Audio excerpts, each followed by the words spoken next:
Apex Instruments encourages you to use or perform any maintenance on this equipment safely. In this video, we may show an icon that conveys a safety hazard or risk that is associated with the operations performed. Be mindful of inherent hazards such as pinch points, sharp objects, or shock injuries. Hey, I'm Joe Thompson with Apex Instruments Technical Service Group.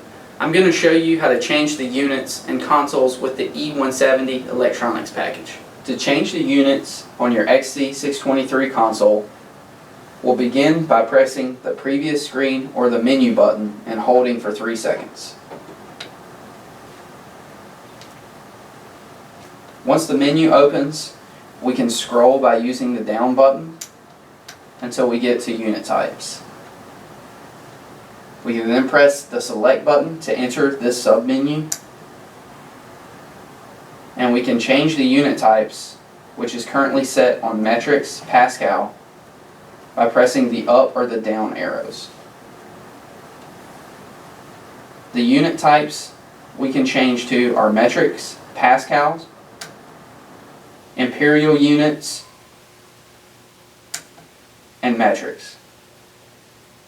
Once we're satisfied with the unit type, we can press select to capture it, and then we can exit out by pressing the previous screen button. And now we're back at our home page. And as you can see, the unit types are changed.